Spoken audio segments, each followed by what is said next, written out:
Muy buenas tardes a todos, a todas. Muy bien, les doy la más cordial bienvenida en nombre de la Asociación de Tribunales Electorales de la República Mexicana a este nuevo capítulo de Diálogo Saterno. En esta ocasión muy contentos porque ha aceptado estar con nosotros María Silva Rojas. Ella es integrante de la Sala Ciudad de México del Tribunal Electoral del Poder Judicial de la Federación. María, muchas gracias por haber aceptado esta invitación y por acompañarnos.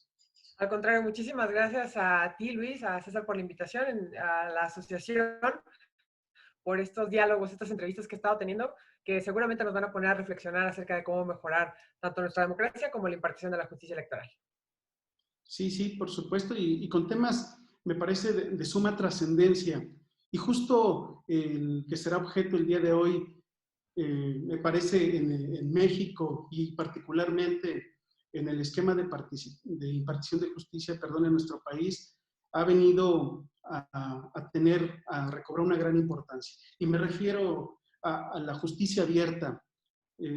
Desde quienes te conocemos, María, sabemos que en diversas ocasiones has mostrado tu interés por impulsar de manera general el modelo de gobierno abierto, particularmente desde la trinchera de la impartición de justicia electoral. Y a ese respecto, cuéntanos un poco sobre tu visión con relación a la implementación de este modelo que poco a poco, creo, ha ido permeando en el esquema de comunicación entre la ciudadanía y el Estado y sus autoridades.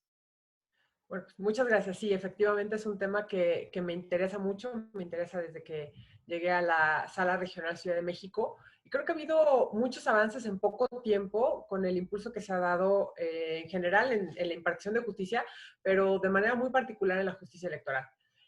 No quiero perder de vista, me voy a salir un poquito de la justicia electoral en lo particular, la reforma que hubo hace poco en relación justamente a la obligación de publicar todas las sentencias por parte de los tribunales del país, que fue un gran tema que estuvo en debate y en reclamo por parte de algunas organizaciones de la sociedad civil durante varios años. Principalmente X Justicia para las Mujeres estuvo poniendo el dedo en la llaga durante varios años con algunos de sus informes, incluso los mismos títulos muy provocadores de los informes que presentaban, la injusticia, entre paréntesis, la IN, porque la opacidad en la publicación de las sentencias, a final de cuentas, no solo impacta a las partes, sino que impacta a la sociedad en términos generales. ¿Por qué impacta a la sociedad en términos generales? Porque cuando no podemos saber qué es lo que está haciendo un órgano de impartición de justicia, falta rendición de cuentas. Y falta rendición de cuentas no solamente porque no sabemos cómo están resolviendo los asuntos, porque no sabemos cuáles son los argumentos, la fundamentación, la motivación que llevó a tomar determinadas resoluciones, sino porque eso impacta también en términos generales cuando se quieren hacer estudios, que justamente es la rendición de cuentas es no solo la publicación de la información por parte de los tribunales, sino la evaluación que se puede hacer por parte de la misma sociedad de esa información que está poniendo a disposición una autoridad. Entonces, la rendición de cuentas se da como en dos vías. Entonces, cuando falta una, evidentemente la otra no se puede dar por más voluntad que tenga la sociedad. Y dentro de esta evaluación puede haber cuestiones de estadísticas, cuestiones de estudio de algún asunto en particular, la evaluación de los precedentes, la consistencia de los tribunales en las resoluciones. Entonces, me parece muy importante puntualizar que a partir de esa reforma que sucedió a principios de este año, creo, si mi memoria no me falla, si no fue a finales del año pasado, ya se hizo obligatoria la publicación de absolutamente todas las sentencias en nuestro país. Antes estaba redactada en términos un poco ambiguos y se decía que fueran las sentencias de mayor relevancia, entonces quedaba al arbitrio de cada uno de los tribunales decidir si esa sentencia era relevante o no. Ahora ya todas deberían de ser publicadas. En los tribunales electorales, la mayoría ya los publicaba desde antes, entonces creo que esto no tiene tanta diferencia en relación a la impartición de justicia electoral propiamente dicha, pero por más que hubiera por más que la mayoría de los tribunales electorales sí las publicaran, perfectamente podría llegar con todo este cambio de integraciones que hay, alguna que dijera, pues hay que dejar de publicarlas, solamente las de mayor impacto, mayor trascendencia. Entonces creo que esta reforma es una reforma muy buena en términos de impartición de justicia en términos generales en México, y por más que ya se hiciera en la justicia electoral, ahora ya es obligatorio. no queda simplemente a la buena voluntad de las autoridades, que desgraciadamente sabemos muchas veces es bueno que esté en la ley y no confiar en la buena voluntad. Entonces, este es un gran avance que se tuvo en la impartición de justicia en términos generales. Enfocándome a cuáles son los avances que ha habido en la impartición de justicia en materia electoral, creo que ha sido pionero, digamos, no solamente el Tribunal Electoral del Poder Judicial de la Federación, sino los tribunales electorales en términos generales en México, con el diseño, por ejemplo, de plataformas en sus páginas de internet que son fáciles de navegar, se puede acceder fácilmente a los videos de las sesiones públicas en algunos casos, a las versiones estenográficas de las sesiones públicas, a las sentencias, el apartado de acuerdos generales que se van tomando. Toda esta accesibilidad en sus plataformas permite que la sociedad en general pueda conocer las actividades que se están realizando al interior de los tribunales. Otra cuestión es el uso de redes sociales. Creo que la jurisdicción electoral es en donde mayor uso de redes sociales hay por parte de personas impartidoras de justicia en México. Y no solo es el uso de redes sociales a manera o a título personal por parte de las personas titulares de alguna magistratura o por parte incluso de algún órgano de impartición de justicia, las cuentas, por ejemplo, de la sala superior, de las salas regionales, de algunos tribunales electorales del país, que a través de esos mecanismos, de esas vías, dan a conocer su actividad a la sociedad. Y entonces esto ha fomentado una especie de diálogo entre pares, porque en las redes sociales todo mundo se habla así en general, digo, hay quien sigue hablando de usted en redes sociales, pero se genera, o sea, estamos al mismo nivel en las redes sociales. Entonces, creo que eso es bueno porque permite este diálogo de manera mucho más fluida. Obviamente hay quienes, por ejemplo, en las cuentas institucionales no se responde nada, en las cuentas personales pues queda a la decisión de cada una de las personas si contesta, si no contesta, y quienes sí contestamos, hay quienes no lo hacen. Se entiende, cada una de esas posturas tiene sus pros, tiene sus contras, pero al menos la posibilidad de ya está. Y hay quienes la utilizan y a través de ese mecanismo creo que sí se acerca un poco la impartición de justicia a la sociedad, no solamente a la ciudadanía, y se permite este diálogo, que en algunos casos resulta positivo. Obviamente hay bots, hay haters, hay quienes llegan nada más a insultar, a criticar y no se aporta nada positivo, pero ha habido casos en los que hay críticas positivas a sentencias que pues obviamente sirven para ir recapacitando en el trabajo que se está haciendo por parte de los tribunales. Y digo, tenemos avances, pero creo que de todas maneras hay mucho por avanzar todavía. Hay muchas cuestiones que se tienen que debatir para fortalecer este modelo de justicia abierta. Por ejemplo, el tema de las comisiones de los viáticos que se ha ido avanzando en la sala superior, pero creo que se podrían todavía mejorar este tipo de cuestiones para la rendición de cuentas por parte de los tribunales electorales. Regresándome un poco, creo que también sería bueno al menos reflexionar y analizar en la sala regional, si lo hemos hecho, en términos de qué es lo que se puede hacer desde estas cuentas, si se tiene que contestar o no, todo este tipo de cosas creo que valdría la pena reflexionar. Yo ahorita estoy diciendo como tratando de resaltar cuáles son las cosas que se hacen y sabiendo que se pueden hacer de distintas maneras, pero creo que es algo en lo que no solamente tendríamos que ser como intuitivos, intuitivas y lanzarnos así, sino hacerlo con un paso previo de reflexión de por qué hacerlo así, cuáles son los beneficios, cuáles son los contras de cada una de esas actuaciones. Y sobre todo ahorita, en las circunstancias en las que estamos viviendo, se ha resaltado por parte de algunas personas, sobre todo litigantes en materia electoral, y hablo específicamente del Tribunal Electoral del Poder Judicial de la Federación, la necesidad de instaurar el juicio en línea. Tenemos nosotros ya la posibilidad de que se hagan las notificaciones por parte del tribunal a las partes que están en un conflicto a través de medios electrónicos. Esa es una cuestión que está desde hace años como una posibilidad en el Tribunal Electoral del Poder Judicial de la Federación. Sin embargo, ahora hay voces que están diciendo, bueno, pero es que falta dar el siguiente paso, que ya existen en otras, digamos, lo que le llamamos el otro Poder Judicial de la Federación.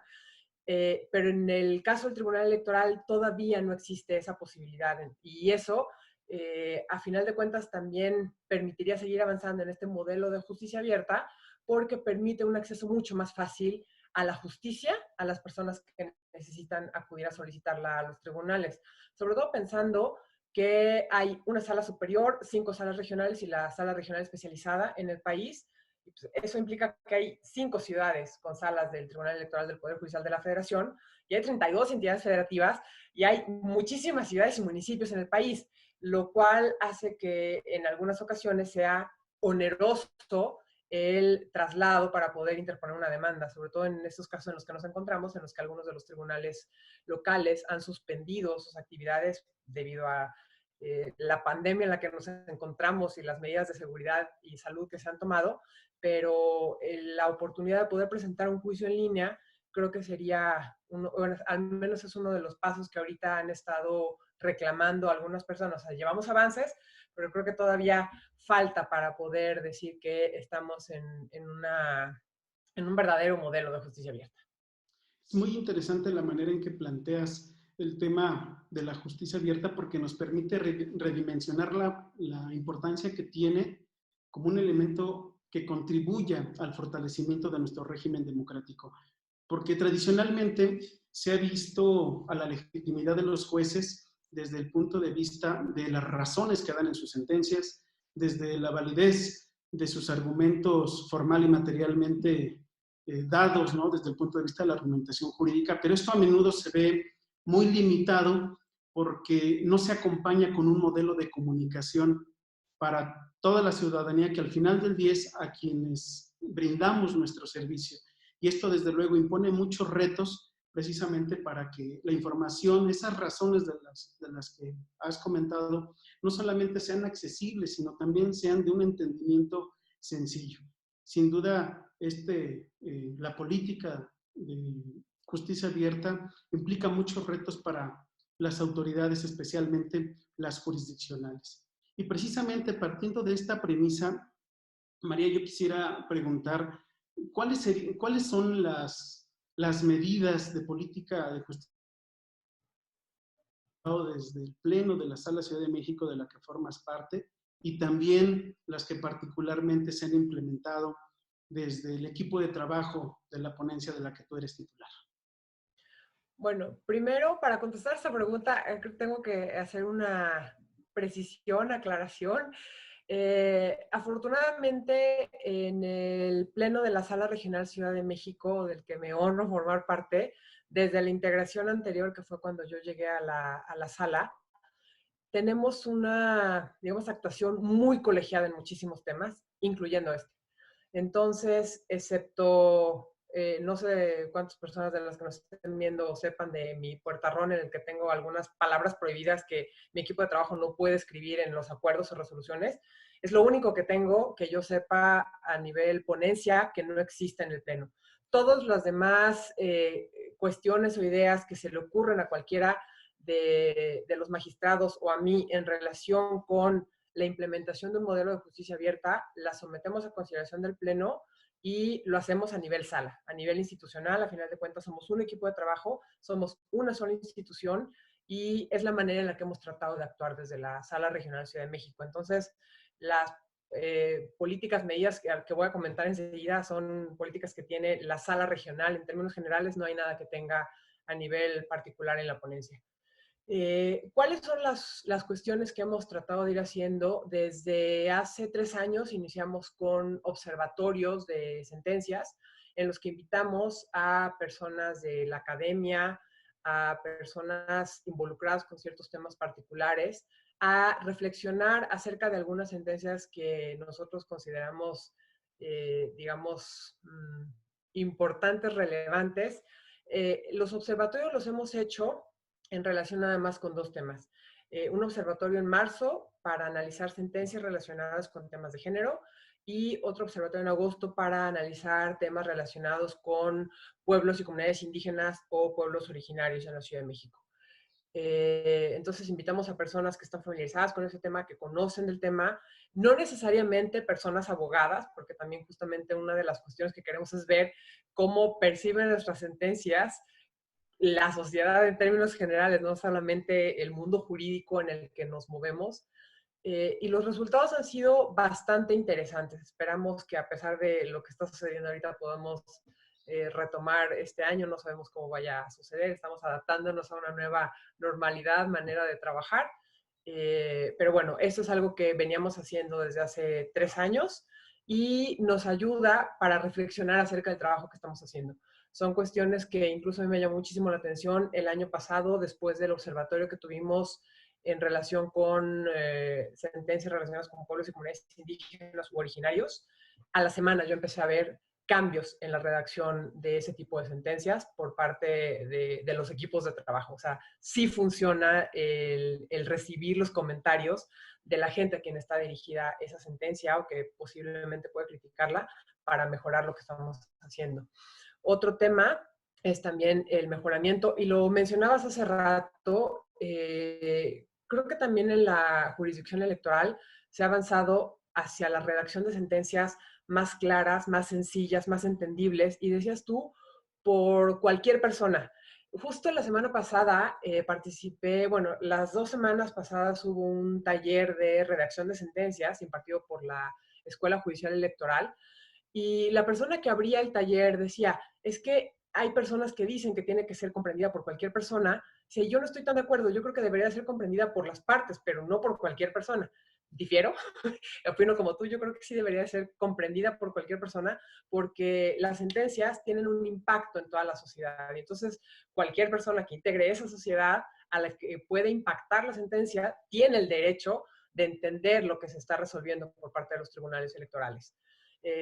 Con independencia que puede servir para el análisis de precedentes, para presentar demandas futuras, para conocer los derechos que según los tribunales en sus precedentes tiene cada una de las personas que conforman la sociedad. Entonces, en esa tónica que también se ha destacado, creo, la jurisdicción electoral en el avance de sentencias más ciudadanas, más claras, más entendibles, también se ha ido adaptando una especie de modelo. No lo llamamos así en la sala, no tenemos una guía de lineamientos para hacer sentencias, pero sí hemos ido tomando acuerdos en el pleno que creo que van favoreciendo esto. Desde que yo llegué y me integré a la sala, por ejemplo, se utilizaba ya un glosario. Hace un par de meses acordamos que todas las sentencias que tengan más de 40 páginas van a tener que tener un índice. Todas las sentencias que tengan que ver con personas y o pueblos o comunidades indígenas o originarios van a tener que tener también una síntesis para hacer más fácil la comprensión de lo que se está resolviendo. Entonces, creo que todo esto, a final de cuentas, va avanzando hacia eso, hacia hacer las sentencias más entendibles. Y también otra cosa en la que me da mucho gusto ver la comparación, se podría decir, de las sentencias de la sala regional es que cada vez utilizamos un lenguaje mucho más incluyente, en el que estamos desterrando el genérico masculino de nuestras resoluciones. Otra cuestión que se ha hecho es el uso de infografías, videos y una especie de tablita con un resumen. Después de cada una de las sesiones públicas se publica en redes sociales una tablita en la que se dice cuál fue el resolutivo de cada uno de los asuntos que se trataron en la sesión. Así, si alguna persona estaba interesada en algún asunto, no alcanzó a ver la sesión, se enteró después, simplemente le puede meterse a las redes sociales para buscar esa tablita y al menos ya sabe cómo se resolvió. Ya después podrá decidir si quiere revisar el video de la sesión, revisar la sentencia, etcétera, pero eso da así como un vistazo muy rápido de qué fue lo que resolvió la sala.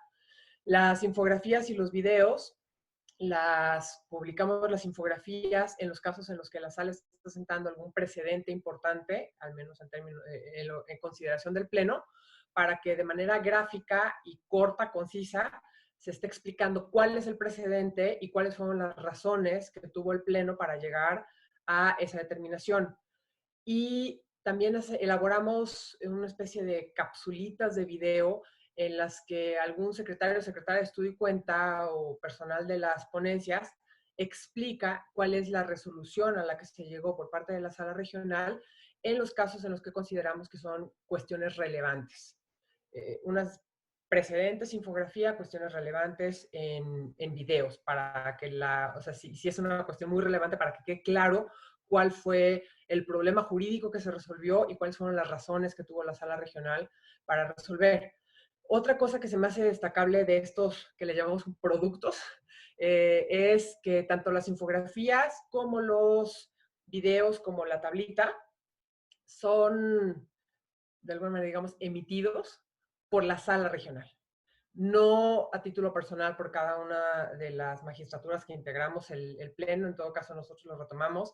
En las infografías, en los videos, si hay algún voto particular, se resalta que la resolución fue tomada por mayoría, como para que sepa bien la gente si se está tomando por unanimidad o por mayoría, pero la información que está contenida dentro de las infografías, las cápsulas y las tablas, en realidad es revisada y hablada por el Pleno en términos generales, no por una sola persona.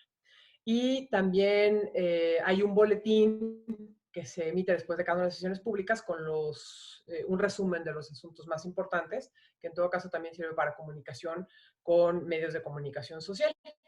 En términos generales, creo que esas son como las cuestiones más particulares para tratar de abrir la justicia en la Sala Regional Ciudad de México, además de pues, las cuestiones generales a que estamos obligadas por términos de la ley de transparencia.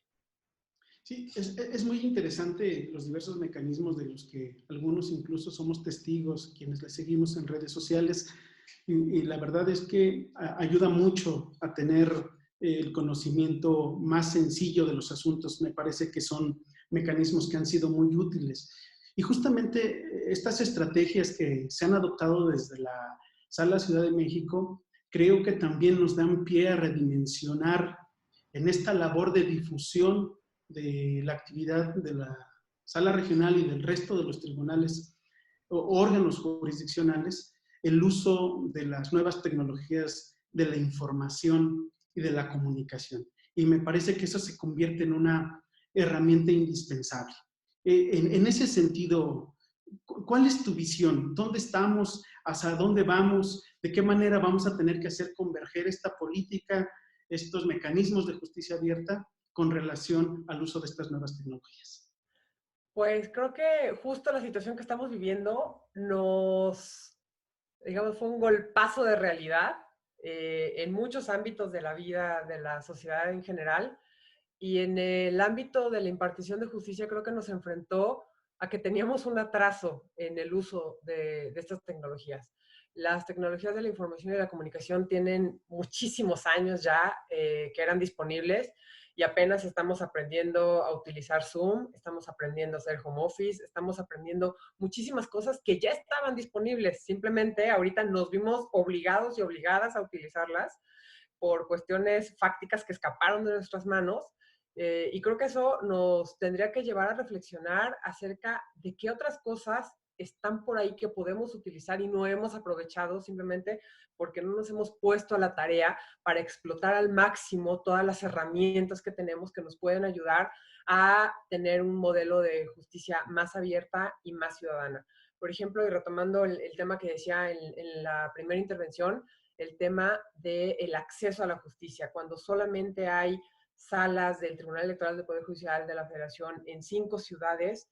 Creo que esto es un buen momento para que repensemos de qué manera podemos utilizar esas herramientas que ya están a nuestra disposición para mejorar la impartición de justicia. Entonces creo que falta muchísimo. Estamos apenas descubriendo la punta del iceberg de un mundo totalmente desconocido a fuerzas. Qué bueno que lo estamos haciendo, aunque sea a fuerzas. Hay que ponernos a pensar realmente en cómo mejorar la impartición de justicia. Y de manera muy particular, creo que esto también nos lleva a pensar, y no solo en la impartición de justicia en la materia electoral, no solo en la impartición de justicia en términos generales, sino mucho más, digamos, en términos abiertos y de toda la sociedad, acerca de lo que ha implicado este trabajo desde la casa. Que el trabajo desde la casa ahorita estamos obligadas a hacerlo porque es la manera de guardar la sana distancia y cumplir con la obligación de quedarnos en casa para evitar la propagación del virus, pero nos rompió el paradigma de, bueno, al menos creo yo, y si no lo está rompiendo o está haciendo que se piense acerca de que el trabajo en casa no era efectivo, no se podía hacer, la gente se iba a distraer, no iba a estar trabajando. Se está demostrando que el trabajo en casa sí se puede hacer, sí puede ser efectivo. Pero también están llegando otras contras. ¿Y cuáles son esas otras contras? La doble jornada se hace mucho más evidente y el trabajo para muchas de las mamás que se quedan en casa a hacer trabajo desde casa de sus respectivos trabajos, más el trabajo que ya tenían antes de cuidar hijos e hijas, cuidar sus tareas, la administración del hogar, toda la cuestión que impacta no solamente el barrer, trapear, limpiar, lavar trastes, cocinar, sino la administración en sí, llevar el récord de qué es lo que hay que comprar, qué falta, las citas de doctor, etcétera. Todo eso de repente se está mezclando y está siendo muy difícil de manejar por quienes están haciendo esta labor. Entonces creo que también nos debe llevar a repensar si deberíamos de, cuando construyamos la nueva normalidad a la que vamos a transitar cuando termine esto, cómo construir esa nueva realidad.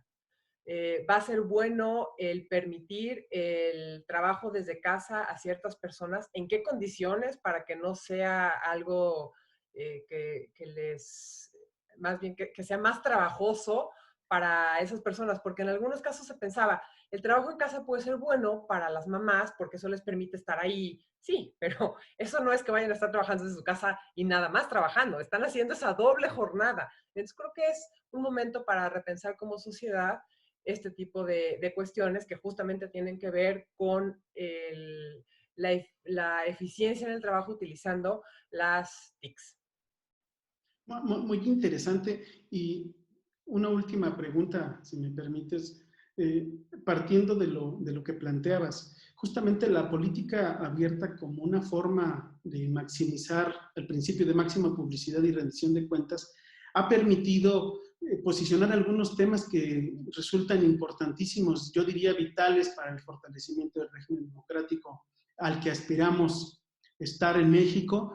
Y me refiero, por ejemplo, a la paridad de género, que es un tema que has tocado, otro tema como el de la protección al periodismo. Entonces, partiendo de ello, María, tú como una mujer demócrata, que es como te conocemos, eh, como una mujer que desempeña una labor jurisdiccional, ¿cuál consideras deberían ser las tareas que deben atenderse con mayor urgencia para consolidar a la democracia como forma de gobierno en nuestro país? Creo que el principal problema que tenemos en la democracia de nuestro país es la falta de igualdad. Entonces creo que es lo que se tiene que atacar de manera directa y desde muchísimos flancos. Y eso impacta no solo en temas de paridad de género, impacta en temas de pueblos y comunidades indígenas y originarios, impacta en tema de personas discapacitadas, impacta en tema de personas adultas mayores. Hay muchos grupos en situación de vulnerabilidad que han sufrido o sufren cierta desigualdad estructural en la sociedad mexicana. Me da mucho gusto los avances que ha tenido el grupo de las mujeres en términos generales. Se ha avanzado mucho, incluso salió hace poco la reforma en materia de violencia política por razón de género, que son cosas que han ido ayudando a que las mujeres podamos llegar de manera más fácil al acceso paritario a cargos de elección popular. Pero hace falta traer a la cancha a otros muchos grupos en situación de vulnerabilidad que no están visibilizados en nuestro país, que muchas veces la gente no sabe que existen esos grupos en situación de vulnerabilidad y cuyos derechos también han sido vulnerados desde hace muchísimos años por la desigualdad estructural que existe en nuestro país y que desgraciadamente, así como ahora ya no es, digamos, tan normal ver esa discriminación hacia las mujeres, sigue siendo normal verla hacia otros grupos. Y muchas veces la vemos enfrente y no nos damos cuenta de que es discriminación. Entonces, creo que el tema más importante en el que tenemos que luchar, educarnos, educar a otras personas, tratar de concientizar a la sociedad en general, es a buscar una igualdad. ¿Qué es la igualdad que deberíamos buscar? Al menos es lo que opino yo. una situación que permita que todas las personas tengan las mismas oportunidades para desarrollar la vida que quieran. Ya con eso estaríamos del otro lado, pero para eso creo que faltan muchísimos años, siglos tal vez, pero creo que es lo que deberíamos de hacer. Y cada quien desde nuestras trincheras, cuando nos lleguen a nosotros en la jurisdicción electoral temas en los que podamos nivelar ese piso, evitar la discriminación en contra de las mujeres o de estos otros grupos en situación de vulnerabilidad, hacer lo que nos toca. Y digo, hablando del tema del modelo de justicia abierta, gobierno abierto, creo que hay otra cuestión que no está relacionada directamente con la impartición de justicia en sí, con la resolución de controversias que nos llegan a los tribunales electorales, pero sí tiene que ver, y es el tema de la capacitación que se ha dado tanto por parte del Tribunal Electoral del Poder Judicial de la Federación como por parte de algunos otros tribunales electorales locales, que por ejemplo hay muchísimas publicaciones a nivel local. Muchos tribunales electorales tienen publicaciones ya sea de revistas, compilaciones de repente, con reflexiones acerca de temas que están, digamos, como muy puntuales y de actualidad para reflexionar acerca de nuestra democracia. Y eso creo que también, a final de cuentas, es parte de este modelo de justicia abierta, de reflexionar y tratar de generar un diálogo con la sociedad acerca de cuáles son las cuestiones que se están debatiendo en la jurisdicción electoral y que pueden ser relevantes y que incluso ayudan a difundir lo que se está haciendo como parte de esa rendición de cuentas. Entonces creo que también el tema de la labor que se hace para llegar a una igualdad real en la sociedad de todas las personas, pertenezcan al grupo que pertenezcan, puede verse fortalecida con este otro tipo de acciones que se hacen por parte de los tribunales electorales. La verdad es que muy interesante. Sin duda hay mucho que hacer y me parece que el compromiso de las instituciones debe verse, de manera mucho más amplia, mucho más reforzado, justamente para tratar de caminar en esta dirección, de avanzar en lograr una sociedad más justa, más igualitaria, tal cual lo planteas. María, agradezco muchísimo tu tiempo, que hayas aceptado estar con nosotros en este diálogo. Estoy seguro que será de mucha utilidad para todos quienes nos siguen, a quienes al mismo tiempo agradezco su atención por seguirnos en esta transmisión. Muchas gracias y que tengan una excelente tarde. Muchísimas gracias, Luis, y muchísimas gracias a la asociación César por la invitación. Muchas gracias.